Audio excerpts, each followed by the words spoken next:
Vandanam medical കോളേജിൽ ശസ്ത്രക്രിയയ്ക്കിടെ ശരീരത്തിൽ കത്രിക കുടുങ്ങിയ ഉഷ ജോസഫിന്റെ ശസ്ത്രക്രിയ ഇന്നുണ്ടാകില്ല.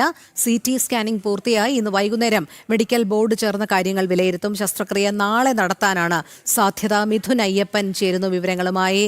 മിഥുൻ, വണ്ടാനം മെഡിക്കൽ കോളേജിൽ ശസ്ത്രക്രിയയ്ക്കിടെ കത്രിക കുടുങ്ങിയ ഉഷ ജോസഫിന്റെ ശസ്ത്രക്രിയ നാളെ നടക്കും എന്നാണ് മനസ്സിലാക്കാൻ കഴിയുന്നത്. അതിനു മുൻപ് മെഡിക്കൽ ബോർഡ് ചേർന്ന കാര്യങ്ങൾ വിലയിരുത്തുമോ? എന്താണ് മറ്റ് വിശദാംശങ്ങൾ? ഇന്ന് രാവിലെ മുതൽ തന്നെ വിവിധ പരിശോധനകൾ കൊച്ചിയിലെ അമൃത ആശുപത്രിയിൽ ആരംഭിച്ചിരുന്നു. വണ്ടാനം മെഡിക്കൽ കോളേജിൽ തന്നെ തുടർ ചികിത്സയിലേക്ക് എത്താനാണ് ആവശ്യപ്പെട്ടിരുന്നതെങ്കിലും വണ്ടാനം മെഡിക്കൽ കോളേജിലേക്ക് വീണ്ടും ചികിത്സയ്ക്കും ശസ്ത്രക്രിയയ്ക്കും വേണ്ടി പോകാൻ ഉഷയ്ക്കും കുടുംബത്തിനും ധൈര്യമില്ലായിരുന്നു. അതിന്റെ അടിസ്ഥാനത്തിലാണ് ഇപ്പോൾ ചില ജനപ്രതിനിധികൾ ഇടപെട്ട് ഇവിടേക്ക് എത്തിച്ചത്, അമൃത ആശുപത്രിയിലേക്ക് എത്തിച്ചത്. അമൃത ആശുപത്രിയിൽ എത്തിയതിനു ശേഷം ഇപ്പോൾ CT സ്കാനിങ്ങും അതുപോലെ തന്നെ മറ്റുള്ള സ്കാനുകളും പൂർത്തിയാക്കി കഴിഞ്ഞു.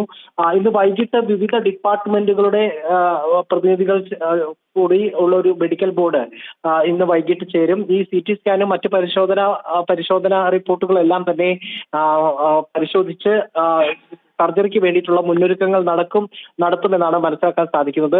ആശുപത്രി വൃത്തങ്ങൾ നൽകിയിരിക്കുന്ന ഏറ്റവും ഒടുവിൽ നൽകുന്ന വിവരം അതാണ്. അതുകൊണ്ട് തന്നെ ഇന്ന് സർജറിക്കുള്ളൊരു സാധ്യതയില്ല.